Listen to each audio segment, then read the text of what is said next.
RCF.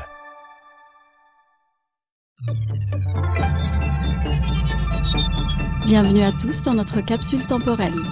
Votre commandant de bord Valérie Verbeek se fera un plaisir de vous accompagner durant cette heure et veillera à vous ramener sain et sauf après notre balade. Veuillez attacher convenablement votre ceinture. Décollage immédiat pour notre voyage dans le temps. Bonjour, c'est parti pour un nouveau voyage. Mais quelle destination? À vous de le deviner en écoutant ce titre de Richard Anthony.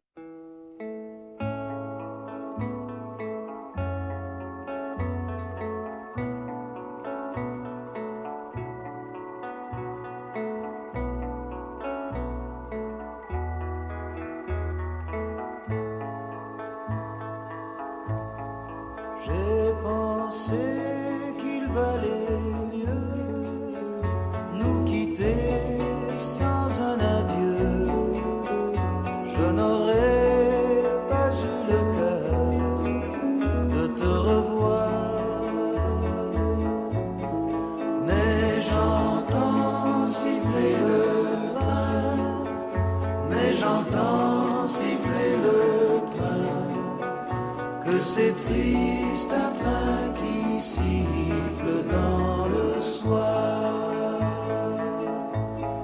Je pouvais t'imaginer toute seule, abandonnée sur le quai dans la cohue des au revoir. Et j'entends siffler le train, et j'entends siffler le train, que c'est triste un train qui siffle dans le soir. J'ai failli courir vers toi, j'ai failli crier vers toi, c'est à peine si j'ai pu me retenir,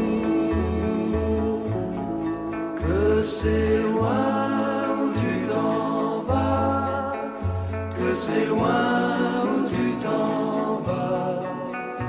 Auras-tu jamais le temps de revenir?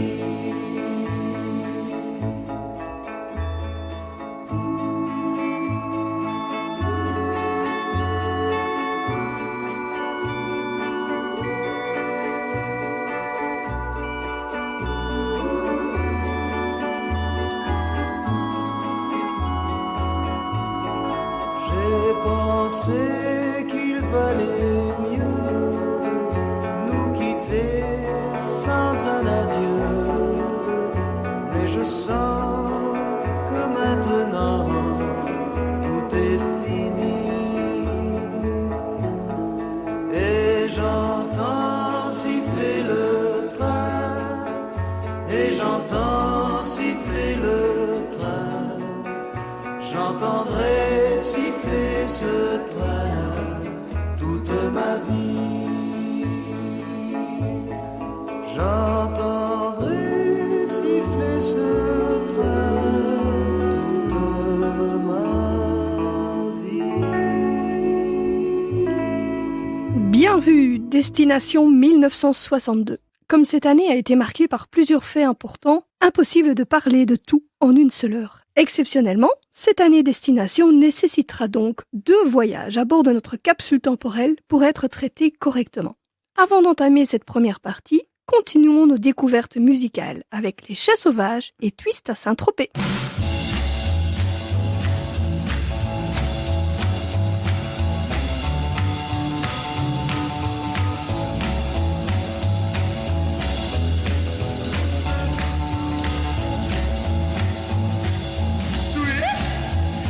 À Saint-Tropez, oui, ça fait partie de l'ambiance de Saint-Tropez.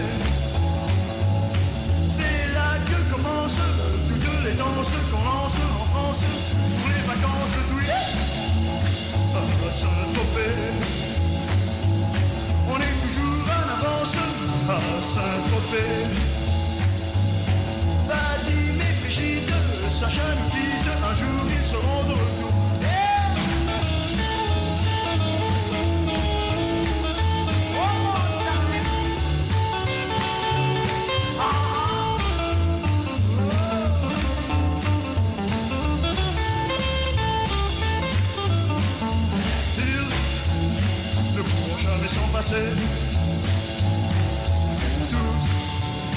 viens ici pour s'amuser.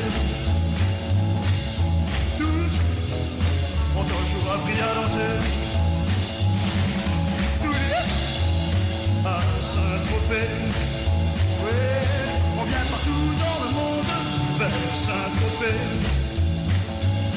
On va sur la plage, mais le visage plus tard, ils iront danser.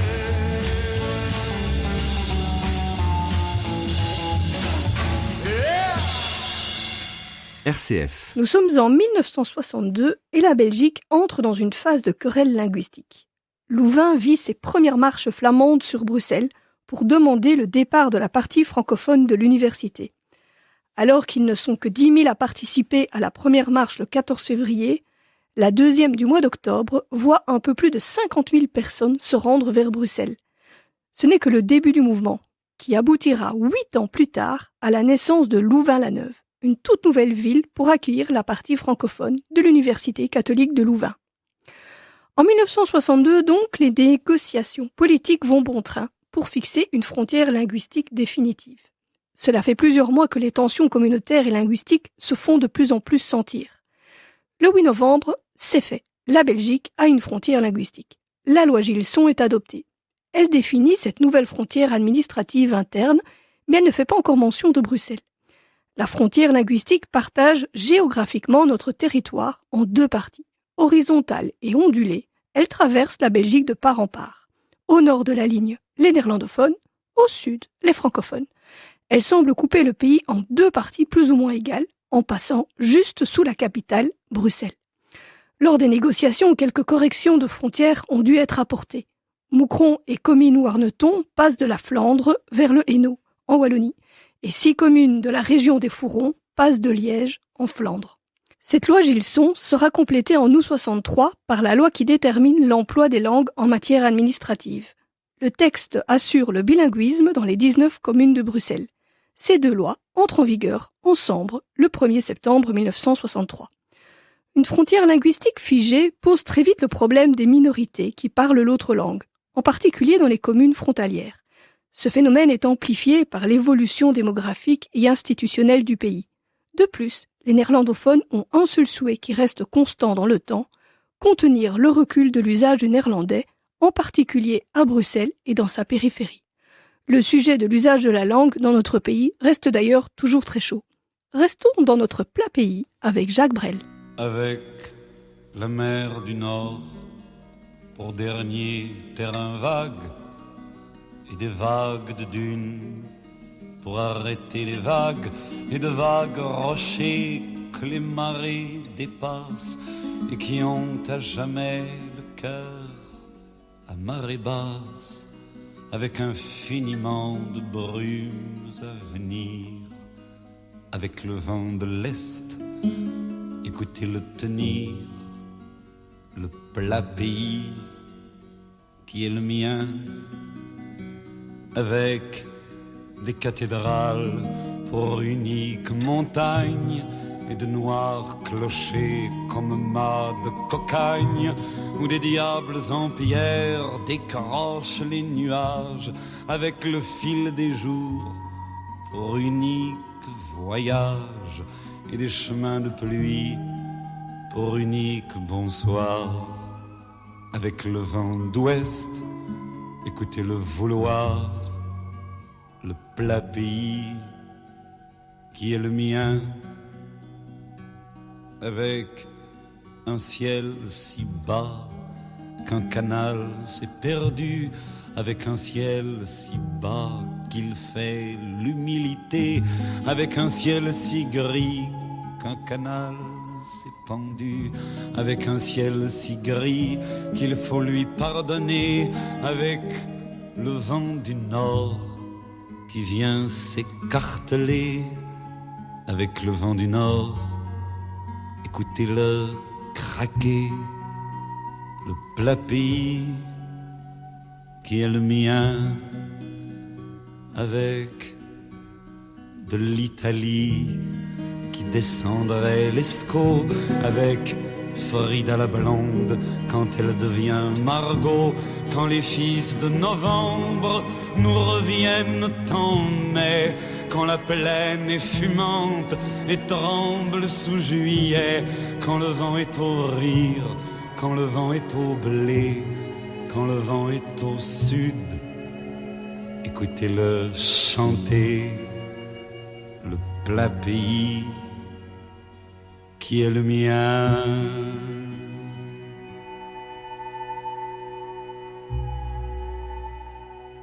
RCF. Nous voici toujours dans notre capsule temporelle à parcourir l'année 1962. Allons voir un peu plus loin en Europe ce qu'il se passe. Le 14 janvier 1962 deviendra une date importante pour le monde agricole en Europe.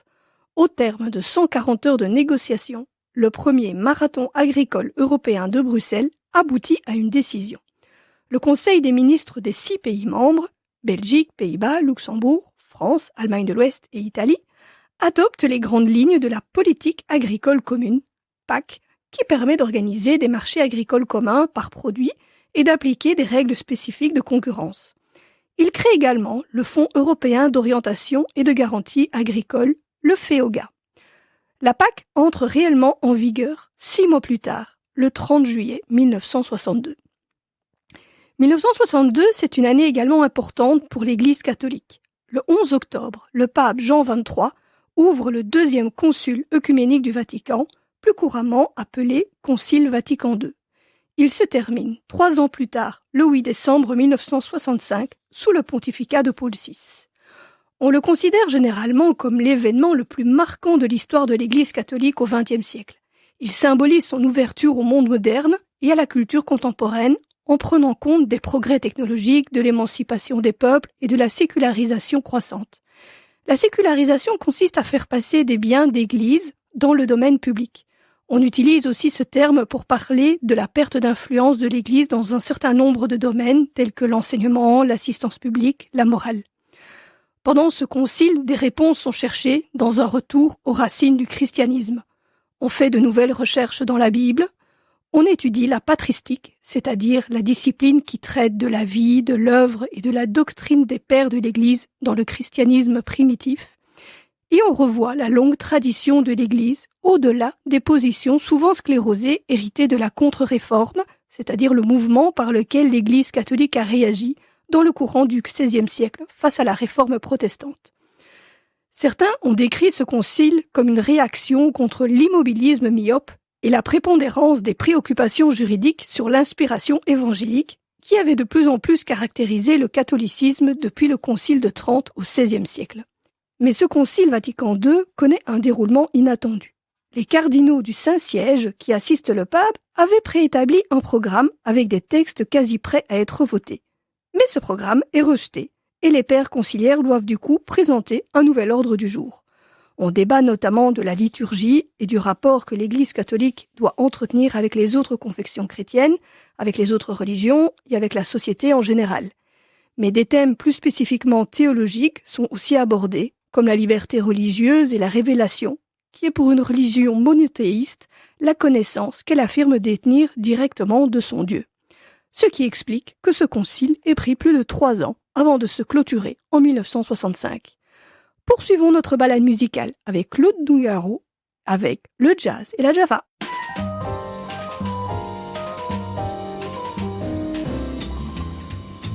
Quand le jazz est là, la java s'en va. Il y a de l'orage dans l'air, il y a de l'eau dans le gaz entre le jazz et la java. Chaque jour un peu plus, il y a le jazz qui s'installe. Alors la rage au cœur, la java fait la malle. Ses petites fesses en bataille sous sa jupe fendue. Elle écrase sa gauloise et s'en va dans la rue. Quand le jazz est là, la java s'en va. Il y a de l'orage dans l'air, il y a de l'eau dans le gaz entre le jazz et la java. Quand j'écoute Béat, un solo de batterie, V'là la Java qui râle au nom de la patrie. Mais quand je crie bravo à l'accordéoniste, c'est le jazz qui m'engueule me traitant de raciste. Quand le jazz est là, la Java s'en va. Il y a de l'orage dans l'air, il y a de l'eau dans le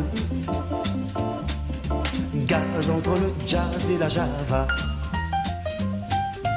Pour moi jazz et Java c'est du pareil au même. Je me saoule à la Bastille et noirci à Harlem.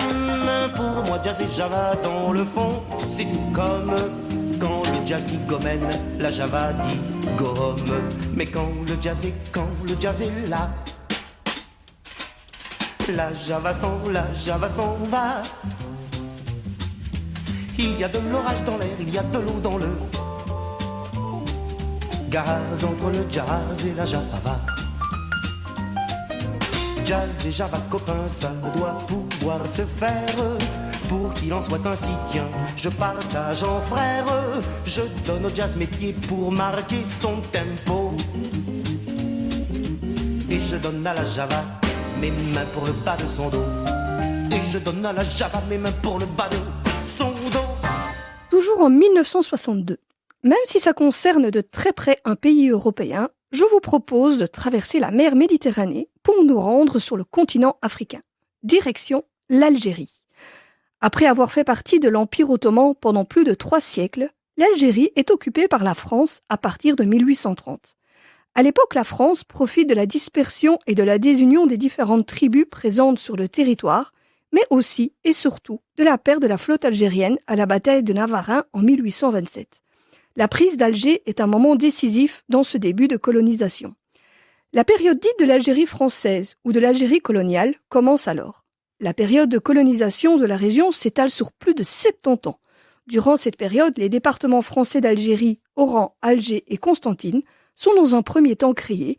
Une partie du Sahara est annexée en 1902 pour ouvrir la route commerciale du massif du Hogar et des territoires du Sud, domaine des guerriers nomades Touaregs qui ne se laissent pas faire. Il faudra plus de 50 ans pour annexer ces territoires du Sud. L'Algérie fait alors partie de l'Afrique française du Nord, avec les protectorats du Maroc et de la Tunisie, et plus largement de l'Empire colonial français. Les 20 premières années de la conquête sont reconnues comme étant d'une violence exacerbée. À la résistance algérienne répond alors une répression féroce de l'armée française. La répression touche les combattants et leurs familles, mais également tout l'environnement social et économique des tribus insoumises. Des populations villageoises entières sont massacrées et de nombreuses exactions sont commises. Le pays devient une colonie de peuplement.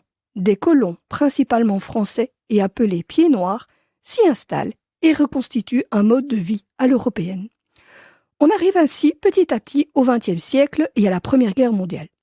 Au cours de cette Première Guerre mondiale, les tirailleurs et spahis algériens mènent les mêmes combats que les soldats français. Les Algériens y laissent 26 000 des leurs sur les champs de bataille d'Orient et d'Occident. La résistance à la colonisation fait place, après la Première Guerre mondiale, à la constitution du mouvement national algérien. Durant la Seconde Guerre mondiale, sous le régime de Vichy, les autorités coloniales choisissent de collaborer, mais les indigènes refusent le plus souvent de livrer les Juifs.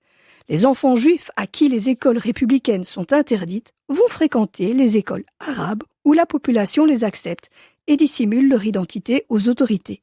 Les Algériens adoptent donc une position radicalement différente de celle des autorités de Vichy et permettent ainsi la protection de nombreux Juifs d'Algérie. À partir de 1952-53, l'Algérie en déficit pour ses dépenses de fonctionnement est financée par la France. En 1954, le pays demande son indépendance. Refus catégorique de la France. Commence alors la guerre d'Algérie qui ne se terminera qu'en 1962. Je vous propose d'écouter Petula Clark, Le cœur blessé.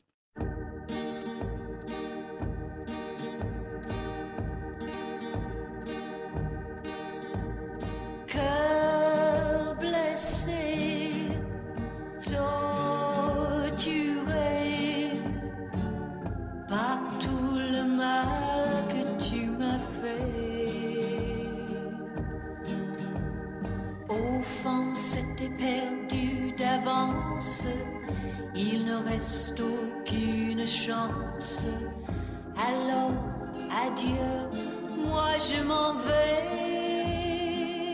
j'ai le cœur blessé. À tout jamais.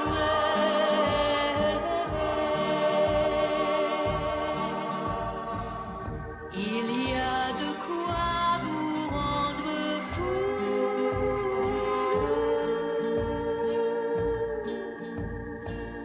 Quand on a tout perdu d'un coup. Adieu, je m'en vais le cœur gros.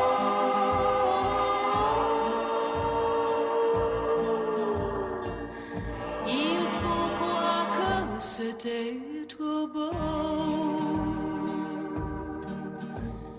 Cœur blessé, torturé par tout le mal que tu m'as fait.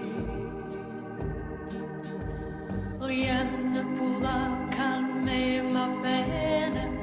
Je sais quoi qu'il advienne, je ne pourrai plus t'oublier. J'ai le cœur blessé. À tout jamais.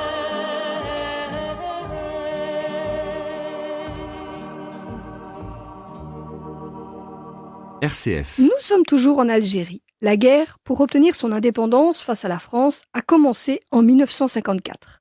Au cours de cette guerre, des centaines de milliers d'Algériens meurent dans plusieurs combats et massacres. Certains combattent du côté des Français, les Harkis. Le 18 mars 1962, les négociations entre les représentants de la France et du gouvernement provisoire de la République algérienne, la GPRA, débouchent sur les accords d'Évian. Dès le lendemain, le cessez-le-feu est officiel à midi, en Algérie. Le 19 mars, considéré comme la fin de la guerre d'Algérie, est officiellement commémoré en France depuis 2012. Ces accords mettent formellement fin à 7 années et 5 mois de guerre, durant laquelle de 250 000 à 400 000 Algériens, pro-indépendantistes ou non, sont tués.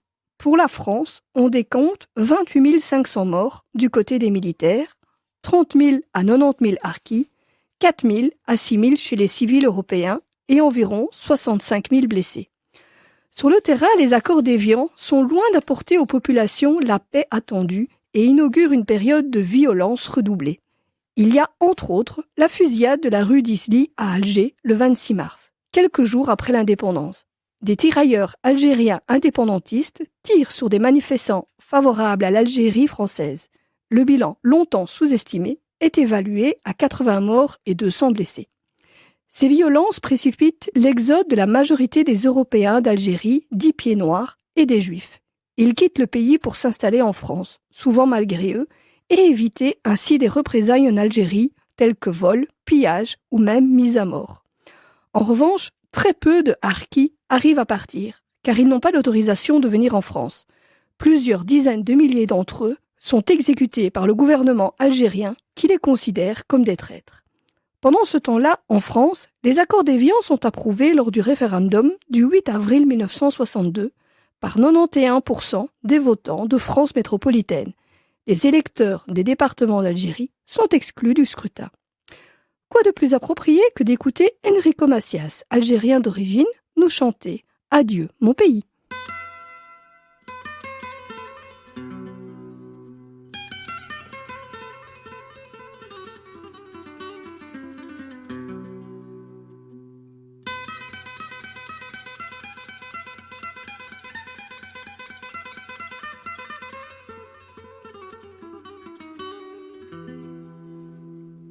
J'ai quitté mon pays, j'ai quitté ma maison, ma vie, ma triste vie se traîne sans raison.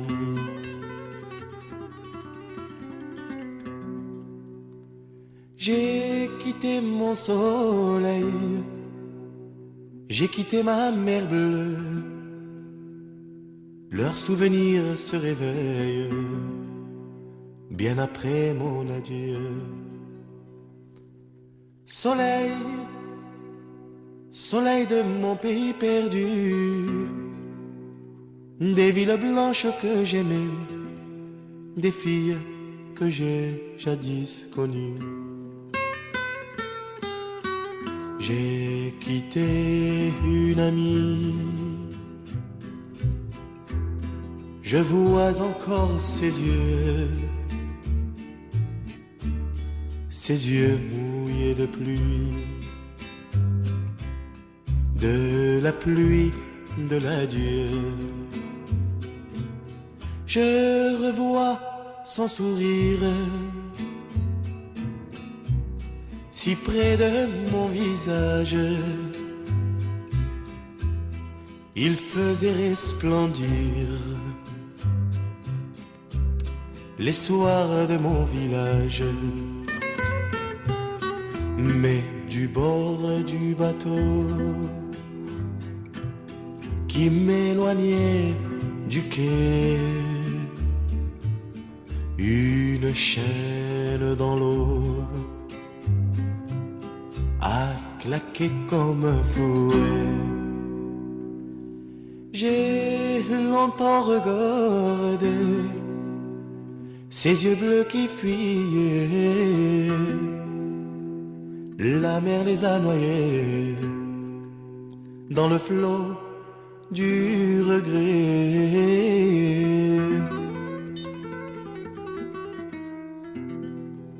Nous visitons toujours l'année 1962. Le domaine de la culture verra plusieurs événements marquants qui font plutôt le grand écart. Voici le premier. Le 12 janvier, les Rolling Stones donnent leur premier concert au Marquee Jazz Club de Londres. Le groupe de rock vient de se former.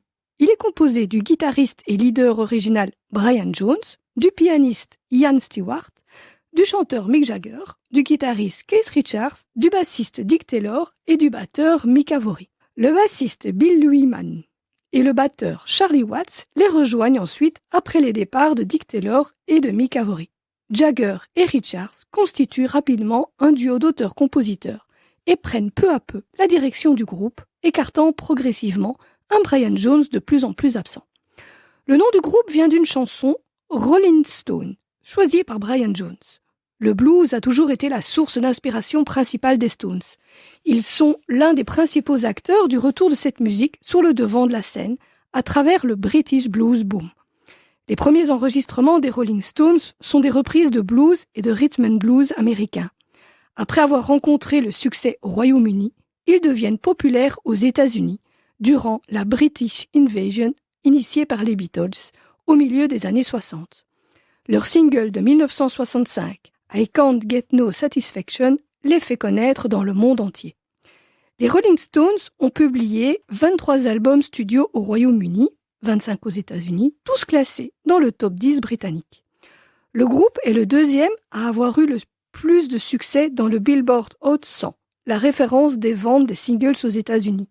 Ils ont aussi été classés numéro 4 dans la liste des 100 plus grands artistes de tous les temps du magazine Rolling Stone. Les Rolling Stones sont entrés au Rock and Roll Hall of Fame en 1989 et Mick Jagger a été anobli par la reine Elisabeth II en 2002. Leur image de mauvais garçon rebelle véhiculée dans les années 60 est une référence majeure pour les générations de musiciens rock qui les ont suivis. Après 60 années de carrière, les Stones, tous septuagénaires, continuent à se produire sur scène et avec succès dans le monde entier. Ils ne manifestent aucune intention de mettre un terme à l'existence du groupe. Écoutons leur titre Satisfaction avant de parler d'un deux événements assez exceptionnels marquant la culture en 1962.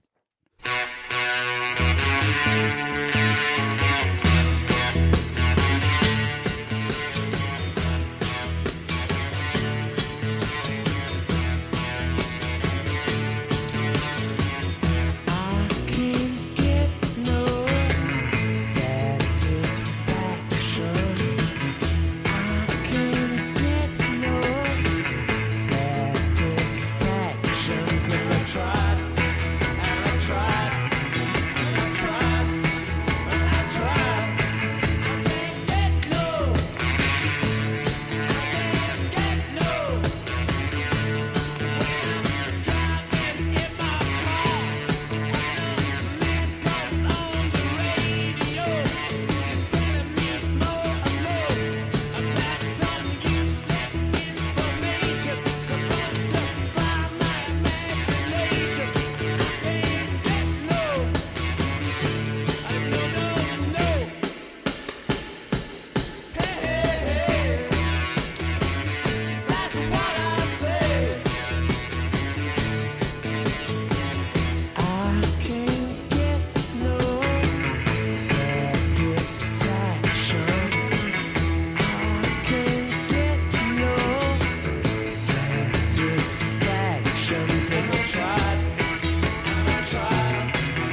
RCF. Nous sommes toujours en 1962 à parcourir la vie culturelle de l'époque. Je vous propose de rester d'une certaine façon dans le domaine musical, mais avec un style bien éloigné du rock.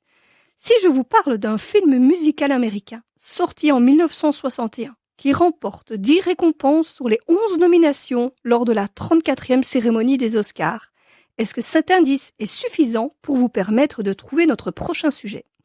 Il s'agit bien de West Side Story.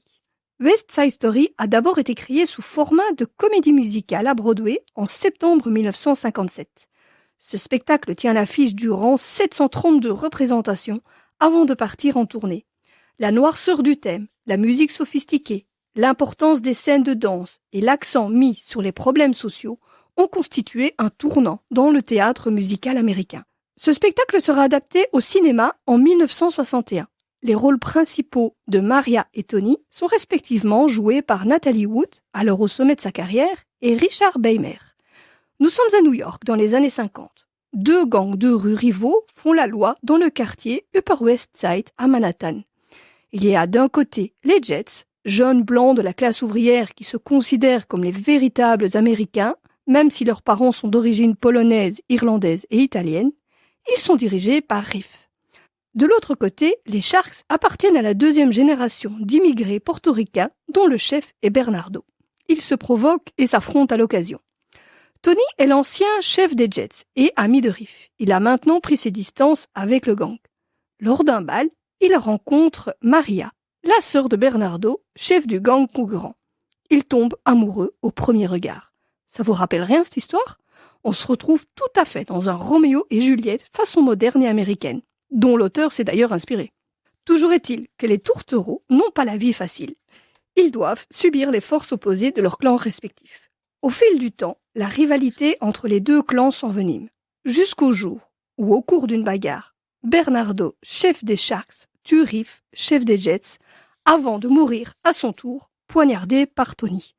Que va devenir l'idylle entre Maria et Tony après que celui-ci ait tué le frère de sa bien-aimée ? Il va falloir revoir le film pour le savoir. La bande musicale est devenue extrêmement populaire avec des airs comme Maria, I Feel Pretty ou encore America. C'est ce dernier morceau que je vous propose d'écouter dès maintenant. I like to be in America. Okay, by me in America. Everything free in America. For a small fee in America. Buying on credit is so nice. One look at us and they charge twice. I have my own washing machine. What will you have though to keep clean? Skyscrapers bloom in America. Cadillac zoom in America. Industry boom in America. 12 in a room in America. Lots of new housing with more space. Lots of doors slamming in our face. I'll get a terrace apartment. Better get rid of your accent. Life can be bright in America. If you can fight in America. Life is alright in America. If you're all white in America.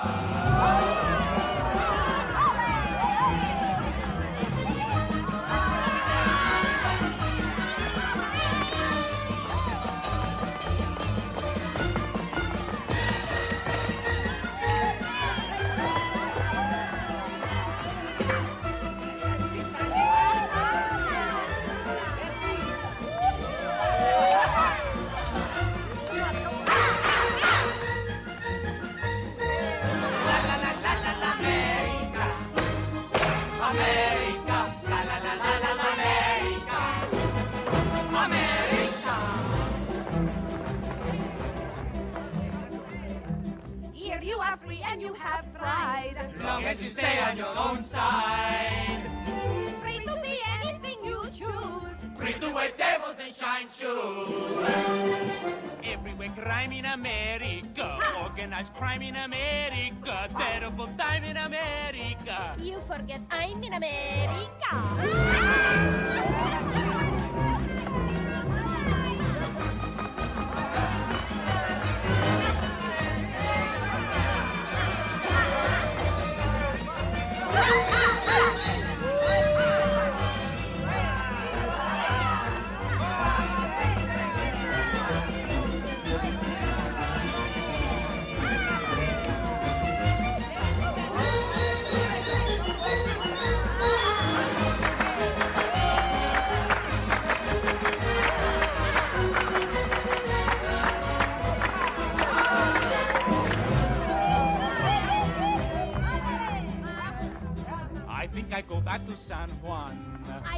boat you can get on. Bye-bye. Everyone there will give big cheer.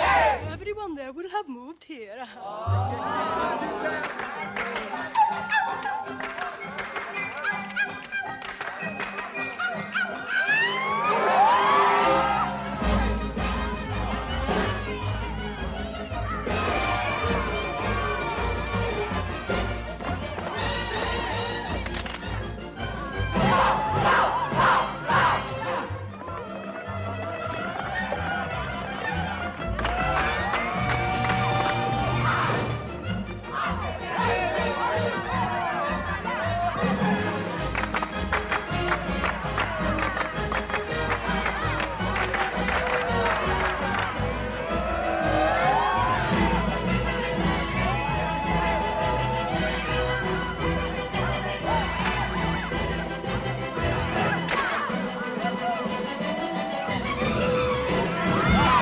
Terminons cette première partie de notre voyage en 1962 par un peu de sport. Et cette fois-ci, ce sera un sport dont on parle assez peu chez nous, le rugby.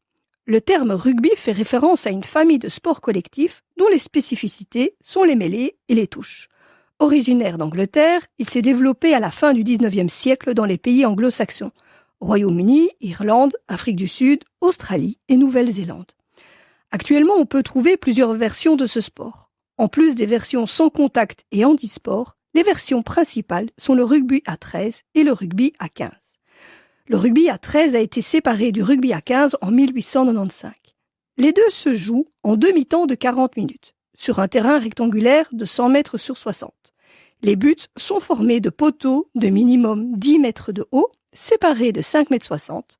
La barre transversale est placée à 3 mètres de hauteur. Ils se jouent tous les deux avec un ballon de forme très typique, la forme ovale. Cette forme est apparue progressivement au début des années 1900 pour permettre que le ballon soit plus facilement tenu en main et aplati au sol pour marquer l'essai.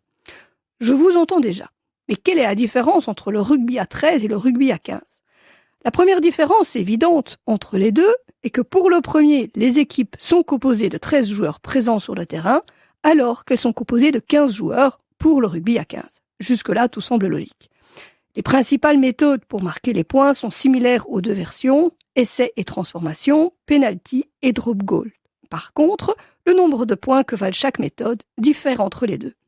Par exemple, au rugby à 15, un essai vaut 5 points et sa transformation permet d'en ajouter 2. Au rugby à 13, en revanche, chaque essai ne rapporte que 4 points, auxquels peuvent s'ajouter 2 points supplémentaires pour le coup de pied de transformation. Un petit peu de vocabulaire. Un essai est l'action de jeu qui consiste à aplatir le ballon derrière la ligne de but adverse. Cette action permet de tenter une transformation. Le ballon est alors posé au sol, selon une ligne perpendiculaire à l'endroit où il a été plaqué, puis botté au pied entre les deux barres verticales du but. En tout cas, c'est ce qu'on essaye de faire. Autrement dit, plus le ballon est plaqué au sol derrière la ligne entre les poteaux, plus il sera facile de transformer l'essai et d'ajouter des points supplémentaires. Les autres différences se marquent surtout dans les règles et techniques de jeu. Ce sport étant assez compliqué à comprendre, je vais me permettre de faire l'impasse sur les détails. Les deux versions ont leur propre compétition internationale, tout en étant jouées dans presque tous les pays en club. Même si ce sont surtout en 1962 les garçons qui pratiquent ce sport, François Hardy ne faisait pas de distinction. Écoutons tous les garçons et les filles avant de continuer sur l'aspect compétition du rugby.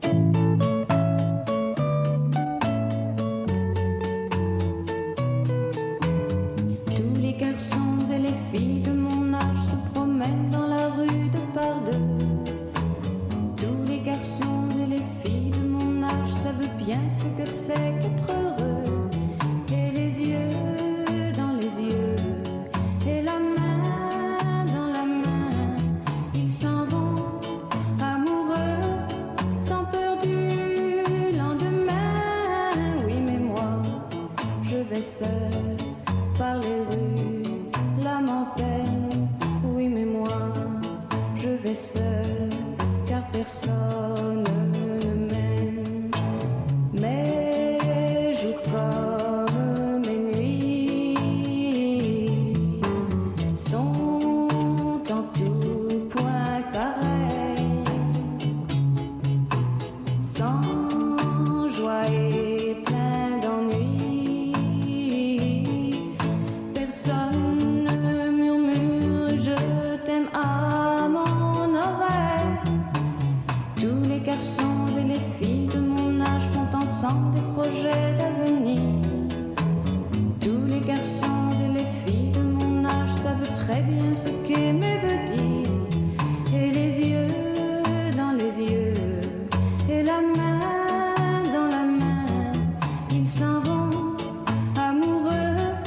sans peur du lendemain.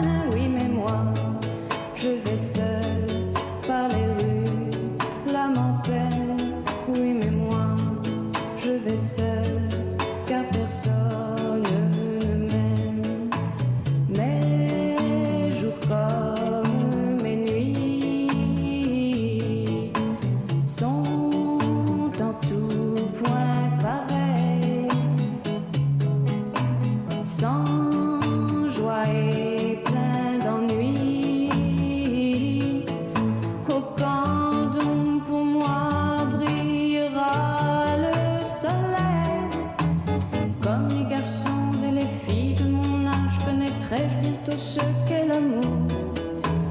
Comme les garçons et les filles de mon âge, je me demande quand viendra le jour où les yeux dans ses yeux et la main dans sa main, j'aurai le cœur heureux, sans peur du lendemain. Le jour où je n'aurai plus du tout l'âme en peine, le jour où moi aussi j'aurai quelqu'un qui m'aime.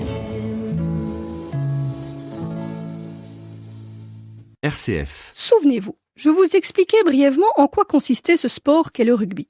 En équipe nationale, le rugby à 13 se joue lors de la Coupe du Monde, créée en 1954. La 16e et dernière édition s'est déroulée en 2022 en Angleterre.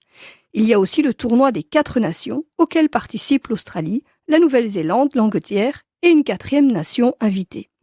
Le rugby à 15 est un ancien sport olympique qui fait son apparition aux Jeux olympiques d'été en 1900. Il sera retiré de la compétition en 1924 par le CIO. La Coupe du Monde est organisée tous les 4 ans depuis 1987. La dernière s'est tenue au Japon en 2019.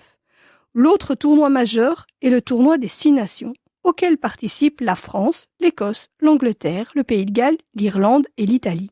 L'Italie s'est rajoutée en 2000. Jusque-là, on parlait du tournoi des 5 nations. Ces 5 pays se rencontraient sur 10 journées. Chaque journée se déroule durant le même week-end pour toutes les nations en compétition. Le premier tournoi des 5 nations se déroule du 1er janvier au 28 mars 1910. Pour la première fois, la France est intégrée à la compétition britannique qui se tenait quant à elle depuis 1882. 1962 est une année qui reste exceptionnelle pour la France.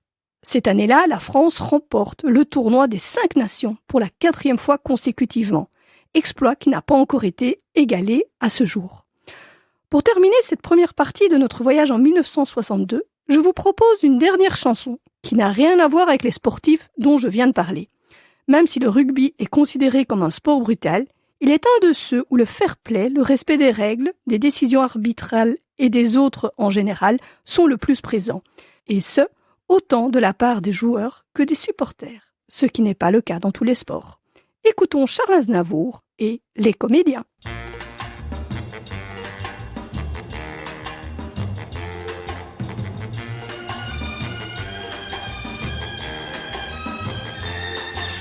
Viens voir les comédiens, voir les musiciens, voir les magiciens qui arrivent. Viens voir les comédiens, voir les musiciens, voir les magiciens qui arrivent. Les comédiens ont installé leur tréteau, ils ont dressé leur estrade étendue des calicots. Les comédiens ont parcouru les faubourgs, ils ont donné la parade à grand renfort de tambour. Devant l'église, une roulotte peinte en vert, avec les chaises d'un théâtre à ciel ouvert. Et derrière eux, comme un cortège en folie, ils drainent tout le pays, les comédiens. Viens voir les comédiens, voir les musiciens, voir les magiciens qui arrivent. Viens voir les comédiens, voir les musiciens, voir les magiciens qui arrivent. Si vous voulez voir confondus les coquins dans une histoire un peu triste où tout s'arrange à la fin. Si vous aimez voir trembler les amoureux, vous lamentez sur Baptiste pour rire avec les heureux. Poussez la toile et entrez donc vous installer. Sous les étoiles, le rideau va se lever. Quand les 3 coups retentiront dans la nuit, ils vont renaître à la vie, les comédiens. Viens voir les comédiens, voir les musiciens, voir les magiciens qui arrivent. Viens voir les comédiens, voir les musiciens, voir les magiciens qui arrivent. Les comédiens ont démonté leur tréteau, ils ont monté leur estrade et plié les piano. Ils laisseront au fond des cœurs de chacun un peu de la sérénade et du bonheur d'Arlequin. Demain matin, quand le soleil va se lever, ils seront loin et nous croirons avoir rêvé. Mais pour l'instant, ils traversent dans la nuit d'autres villages endormis, les comédiens. Viens voir les comédiens, les musiciens, les magiciens qui arrivent. Viens voir les comédiens, les musiciens, les magiciens qui arrivent. Viens voir les comédiens, les musiciens, les magiciens qui arrivent. Viens voir les comédiens, voir les musiciens, voir les magiciens qui arrivent. Viens voir les comédiens. Nous terminons notre voyage ici. Dans la deuxième partie, nous irons un peu plus loin pour aborder entre autres l'affaire des missiles de Cuba et parler de Marilyn Monroe. Si vous voulez réécouter cette première partie ou même toutes les capsules temporelles précédentes, rien de plus facile. Il vous suffit de vous connecter sur le site rcf.fr. D'abord, vous choisissez bien la région Belgique, Bruxelles. Ensuite, vous cliquez sur l'onglet Réécoute. Après, le plus facile est de retrouver l'émission en choisissant l'ordre alphabétique. Lettre C pour capsule temporelle. À tout bientôt!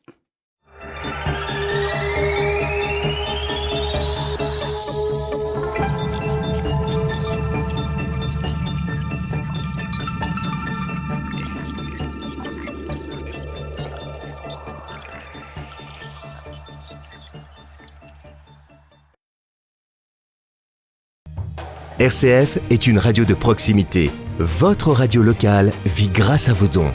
Soutenez votre radio. Faites un don en ligne sur rcf.be. Radio Don RCF, la joie de donner.